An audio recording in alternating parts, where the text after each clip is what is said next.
एक समय की बात है, एक गांव में एक भयंकर शेर आ गया। शेर ने गांव वालों को डर में डाल दिया था और वे अपने खेतों में काम करने से भी डरने लगे थे। राजा विक्रम ने यह सुना कि गांव में शेर का आतंक फैला हुआ है। उन्होंने निर्णय लिया कि वह शेर का अंत करेंगे और गांव वालों को शांति देंगे। राजा विक्रम अपनी सेना के साथ जंगल में शेर का पीछा करने निकलते हैं। रास्ते में जंगल घना था और जंगली जानवरों के डर से सैनिकों को भी डर लग रहा था। राजा विक्रम अंततः शेर से मिलते हैं। शेर भयंकर तरीके से दहाड़ता है, लेकिन राजा विक्रम बिना डर के उसकी ओर बढ़े। राजा विक्रम ने पूरी वीरता के साथ शेर को पराजित किया। एक भयंकर युद्ध के बाद शेर को मार गिराया और गांव को शांति दी। राजा विक्रम के साहसिक कार्य के बाद गांव में शांति लौट आई। लोग खुशी खुशी अपने कामों में लग गए और राजा विक्रम की बहादुरी की कहानियां हर जगह फैलने लगी। राजा विक्रम ने क्यों छलांग लगाई पर्वत से? एक दिन राजा विक्रम को एक पुरानी विद्वान से एक संदेश मिला कि अगर उन्हें अपने राज्य की सुरक्षा सुनिश्चित करनी है तो उन्हें पर्वत से छलांग लगानी होगी। यह एक परीक्षण था जिसमें केवल वही लोग सफल हो सकते थे जो सच्चे दिल से निडर और साहसी हो। राजा विक्रम ने फैसला किया कि वह पर्वत की ओर जाएंगे और छलांग लगाएंगे। उन्होंने अपनी सेना और सलाहकारों से विदा ली और अकेले पर्वत की ओर बढ़ने लगे।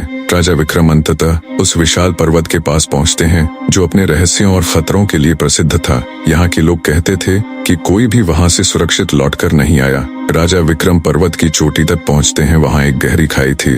राजा विक्रम जानते थे कि इसे पार करने का एकमात्र तरीका है छलांग लगाना। राजा विक्रम ने बिना किसी संकोच के पर्वत से छलांग लगा दी। हवा में उड़ते हुए उनका साहस और दृढ़ संकल्प स्पष्ट रूप से दिख रहा था। राजा विक्रम सफलतापूर्वक दूसरी ओर पहुंचते हैं जहां एक अद्भुत दृश्य उनका इंतजार कर रहा था। उन्होंने अपनी छलांग से यह साबित कर दिया कि साहस और आत्मविश्वास से किसी भी मुश्किल को पार किया जा सकता है। राजा विक्रम की साहसिक छलांग ने पूरे राज्य में उनकी वीरता की गाथा फैला दी। उन्होंने पर्वत की उस छोटी सी छलांग लगाकर न केवल एक बड़ा खतरा पार किया बल्कि अपनी वीरता से अपने राज्यवासियों को भी प्रेरित किया। राजा विक्रम ने अपने राज्यवासियों को यह संदेश दिया कि असली साहस अपने डर को पराजित करने में है। उन्होंने बताया कि विश्वास और साहस से कोई भी कठिनाई पार की जा सकती है। उनकी गाथाएं अब हर पीढ़ी को प्रेरित करती हैं। राजा विक्रम एक दिन जंगल से गुजरते हुए भूतिया रेगिस्तान में पहुंचे। उन्हें रास्ता भटकने का एहसास हुआ और वे रेगिस्तान में फंस गए।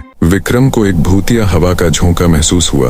भूतिया हवा के साथ एक भयावह आवाज आई। भूतिया रेत से एक भूत निकलकर सामने आ खड़ा हुआ। भूत ने विक्रम से मदद की गुहार लगाई। विक्रम ने भूत को उसकी मदद करने का वचन दिया। विक्रम ने भूत की मुसीबतों को हल किया और उसे शांति दी। अंत में विक्रम रेगिस्तान से बाहर निकल आए। सुरक्षित और शांति से राजा विक्रम के साहस और उदारता ने उसे महान बना दिया। राजा विक्रमादित्य को एक जादुई उड़ने वाले घोड़े के बारे में खबर मिलती है। घोड़ा केवल रात के समय आकाश में उड़ता है और राजकुमारों को अपने साथ ले जाता है। राजा विक्रमादित्य ने उड़ने वाले घोड़े को पकड़ने का संकल्प लिया। विक्रमादित्य अपने घोड़े पर सवार होकर रात के समय निकल पड़ते हैं। विक्रमादित्य ने जादुई घोड़े को आकाश में देखा और उसे पकड़ने की कोशिश की। घोड़ा अचानक नीचे आता है और विक्रमादित्य के पास आकर रुक जाता है। घोड़ा विक्रमादित्य से कुछ सवाल पूछता है और उसकी सत्यता का परीक्षण करता है। राजा विक्रमादित्य ने सही उत्तर दिया और घोड़ा उसे आशीर्वाद देता है। घोड़ा राजा विक्रमादित्य को अपनी शक्तियों का ज्ञान देता है।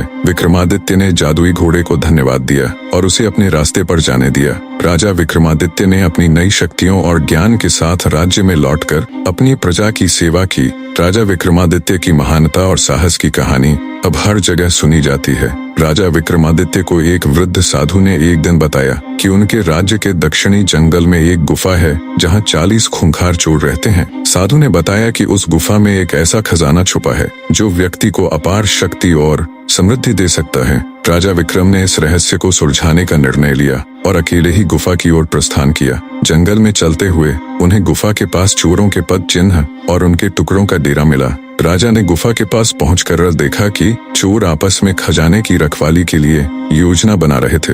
राजा ने अपनी चालाकी से चोरों को धोखा देकर गुफा में प्रवेश किया। गुफा के भीतर राजा को खजाने तक पहुंचने के लिए कई खतरनाक जाल और रहस्यमयी पहेलियां हल करनी पड़ी। अंततः राजा ने खजाना प्राप्त किया, लेकिन तभी चोरों ने उसे घेर लिया। राजा ने अपनी तलवार से बहादुरी दिखाई और चोरों को परास्त कर दिया। अंत में राजा विक्रम खजाना लेकर वापस उज्जैन पहुंचे और इसे अपने राज्य की भलाई के लिए समर्पित कर दिया। खजाने में एक प्राचीन ग्रंथ था जिसमें अमृतत्व का रहस्य छिपा हुआ था। राजा ने इसे महल में संरक्षित करने का निर्णय लिया, लेकिन राजा को जल्दी ही पता चला कि उस खजाने के साथ एक शाप भी जुड़ा हुआ है। धीरे धीरे उस खजाने को छूने वाले महल के सेवक अजीब घटनाओं का शिकार होने लगे। राजा ने साधु को बुलाकर इस शाप का रहस्य पूछा। साधु ने कहा कि चोरों का खून खजाने के शाप का कारण है। साधु ने सुझाव दिया कि खजाने को शुद्ध करने के लिए एक विशेष यज्ञ करना होगा। यज्ञ के दौरान चोरों की आत्माएं प्रकट हुई और उन्होंने राजा से माफी की मांग की। राजा ने अपनी दयालुता से चोरों की आत्माओं को शाप से मुक्त किया